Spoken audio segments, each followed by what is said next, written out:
The Pulse of Spokane is a broad show that showcases many different things in our community, sponsored by Local 29 Firefighters Union, Well Dressed Walrus, and Homes for You.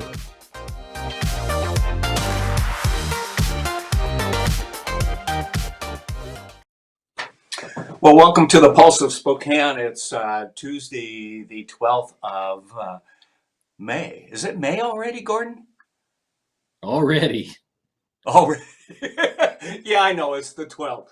Gordon Hester, who is the president and CEO and probably a bunch of other titles of Kiemle Hagood, and as we talked about a month ago, I think, or so, as things were settling in, at that time, Gordon, you mentioned that many of the lease payments from those that lease properties from your clients and in your company and so forth for the month of April had already been sent in, were on the way to you and deposited either the end of March or early April. And so things weren't quite as bad as a full month of all this COVID-19 effect and that we face right now. Can you update us? How are things going? What are you hearing, both from your company, but from others out there too? Because I know you talk with others in the industry. Yeah, absolutely. I think from a residential standpoint, we're seeing most of the apartment tenants to continue to pay rent. We were about 90% of collections through today, so that was good from a residential standpoint. Commercially, it's a little rougher, and in particular, the retail businesses were running about 70% collected, so significant drop in, I think, what we expected from a rent payment schedule was particularly in the retail business. Yeah. Are you hearing from some of your lessees that they're going to be opening business here pretty soon? Are you hearing some very discouraging comments of some folks, Gordon, we just can't continue? You know, I think they announced in the local paper that Rocky Rococo was closing for good. And, you know, that's a downtown institution that's been in business for over 30 years. Chronic Tacos closed for good. I had a print shop this week tell me they were closing for good, and a tattoo shop closing for good. Just can't run the shutdown any longer. So we've got a lot of people that are really discouraged about just a lack of. There's no vision and no clear picture of when we think that businesses can open back up, and that's really troubling for people. Yeah. Are they blaming locally, or are they blaming nationally, or at our state level, do you think? As you listen to them complain and talk about the situation? I think most of the anger is directed at the state level. I mean, I think they understand that it's the governor's office that gets to make that decision, and the governor's office that needs to articulate, you know, what is the light at the end of the tunnel, and what is that next phase of opening. And when they come out and they don't give you that clear vision, it's frustrating for people trying to figure out what they're going to do with their life savings and their life's investment in their business. Yes. And in many cases, especially small businesses, they've mortgaged their homes. They've done all kinds of things to get it going. You talk about the light at the end of the tunnel. I think in some cases they're hoping just to see the tunnel. I mean, that's how dire things are right now. Where are we going? Put on your thinking cap here, and are we going to be okay, or are we really going to see a whole different business community coming out of this, do you think? I think in particular, you could see a changed retail environment that's changed permanently. We were talking this morning with a clothing retailer, and they said now, you know, whenever you go in and typically you try on clothes to see if they fit and if you want them or not. Well, now in between every try, you have to take, at least the plans in Washington State is that clothing now has to be decontaminated between every single person that tries it on. And it just, you create this horrible fear of shopping that is really going to change the face of retail forever. Does that mean, if I'm to deduct from what you're saying, probably more online business for things? I think we're definitely going to see an increase in online. You know, there was a trend to that before, and I think you're going to see that trend accelerate.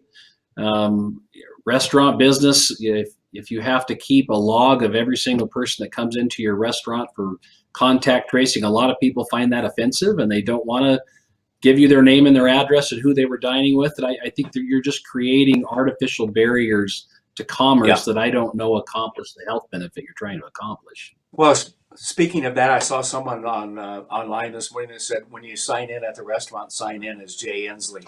So I don't know how far people will get with that, but Lord Yeah. knows, Gordon, it's tempting, isn't it? Because Yes, I it mean, is. you look at what's happened with some of the you can't do this. I'm thinking of the fishing and of the hiking and some of the things that clearly made no sense, where people weren't getting within 12 feet or even in some cases hundreds of yards of each other. Okay, or there was a waterway to the next boat and so forth. And people are questioning the new rules coming down. And I hope that the governor and the state looks at what the Spokane County has applied for and so forth and gives us a reasonable opportunity to open. That being said, I don't know about you, but I've had enough small businesses tell me they're opening up this week or next, no matter what. And I think you're going to see a lot of that. I think you're right. I think people have gotten into such a dire financial spot that they just basically Yes. have to open or Yep. close for good. And I think, especially when you're the small business owner that has all their life savings tied up in their business, it really Yep. becomes a lot of desperation. And how am I going to survive this? And people are they're getting angry. Is this when we talk when you mentioned the online issue, do you think that's going to be an uptick in more local folks doing that? Or is that an open door to the Amazons and the big retailers, if you will, out there to come in and the result of that meaning less local mom and pop stores? That's what I worry about. I think that trend is probably what I worry about. It's harder Yeah. for a local person to compete in that online market, and when you don't have the Yes. market share that an Amazon or a larger retailer is going to have, you really are at a disadvantage. So I'm hopeful that doesn't happen, but I think that's certainly a threat out there for the local business. Yeah, it sure sounds like it, and in fact, I'm going to mention this on the air for the first time. We begin this Thursday going out to a number of businesses live this week and the next couple of weeks, where we're going to do an open now campaign where people are open. In some cases, it may be like Domini's, where you drop by and pick up a sandwich and all that. And you and I need to go there soon. Great Absolutely. sandwiches, and and others may be where their retail store or whatever. You can actually start to go in. Hopefully, restaurants here. I hear from a lot of restaurants that are at this point have held off as long as they can. They're now doing the delivery and some of the other things, but that's not going to do them well in the long term. They've got to get back to having customers on a constant basis coming out. You know enough about that business that it's some butts and seats, and that's that's gotta happen again, and we'll be out there doing that as well. But I just hear the constant frustration out there of folks. Any last words on where you think we're going, and how are you guys doing at your business? From a standpoint of the commercial real estate business, the sales and leasing business has pretty much ground to a halt. The management business is very busy, and the maintenance and operation work Yeah. we do is Putting very out busy. fires, So probably, right? we're getting by, and we're trying to, spending a lot of time working with our tenants, trying to help them stay in business and come up with creative solutions that don't put them out of business. And I think from a legislative standpoint, I urge the governor and the people that are making these decisions, don't legislate out of fear. I mean, and legislate with some common sense and understand that there is a health issue here and there's also a very severe economic issue, and you really have to look at both parts of that as you're trying to create this pathway out of it. And I hope that economic piece doesn't get missed. Yeah, we really have the two viruses, as you and I talked before, the COVID-19 and the economic one. And the economic one is affecting people's ability to pay mortgages and all the other kinds of things. Depression and mental health issues are up, I'm told. Suicides are or will be up. All of that is going on, and there's a price to pay for that. And everyone from the government side looks at the COVID cases, which we have very few in Spokane and very few deaths in Spokane. And many of those deaths came from, unfortunately, our older veterans in the veterans home and places like that, where it's next to impossible to fight that once it gets in there. And especially at the beginning of all of this, like it was over in Western Washington, when you don't know about the problem, then all of a sudden you discover that half your population in your rest home are infected. By then it's kind of late and so forth. So we've got some work to do, but you know, Gordon, I really believe we will come out of this okay. It will take a while, but Spokane kind of comes back from things, and I think with our all getting together and doing, you know, rolling up the sleeves and getting to work, we'll be okay. It'll be a year or two before we're back to whatever normal is at that time.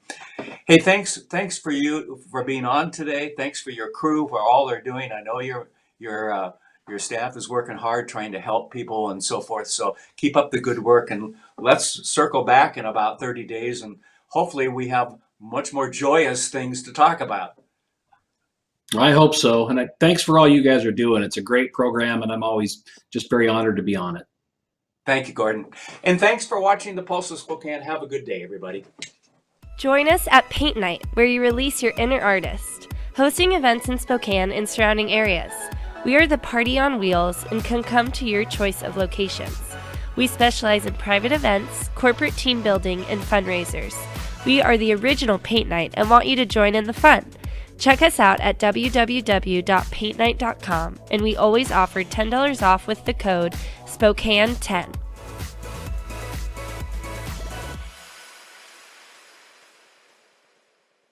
National Barricade and Sign Company is a well-established company founded in 1957. National Barricade has become a well-known business in the Spokane Valley for more than 50 years. Over the years, we have built long-lasting relationships with many cities, counties, and their departments of transportation. Customers come to us because they know they are going to get the best quality service at the best possible price. National Barricade prides itself on getting the job done in a timely manner. We know that contractors must have certain items in a timely fashion to get their job done, and if we don't have it, we will get it.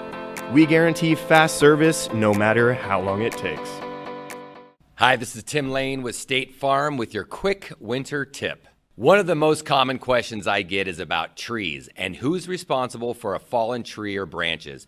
The answer comes down to negligence. If your neighbor's tree falls and damages your home, vehicle, or personal property due to a weather-related incident, then your insurance company would cover that as a non-fault loss. If you can prove negligence against your neighbor, city, or county, then they are legally responsible for your damages. If you have any coverage questions or would like a second opinion on your insurance, call my team and I at Tim Lane State Farm at 509-926-5135. Imagine being ordered to stay home when you have no home to go to. Because of generosity from people like you, Union Gospel Mission is able to provide a place of safety and refuge for men, women, and children who have nowhere else to go. Today, more than ever, the vulnerable in our community need your help. Thank you for your generous tax-deductible gift in their time of need.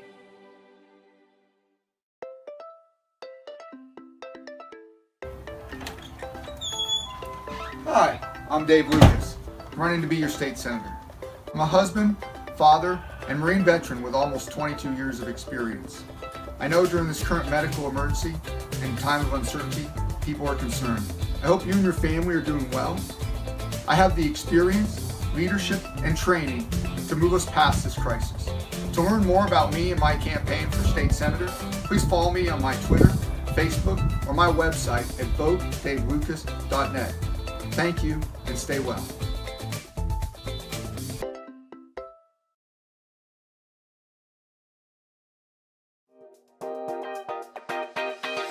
Thanks for watching. Ask the host a question, recommend a guest, or check out any of our other programs on Facebook, YouTube, Twitter, Apple Podcasts, Spotify, or SpokaneTalksMedia.com. Sponsored by Local 29 Firefighters Union, Well Dressed Walrus, and Homes for You.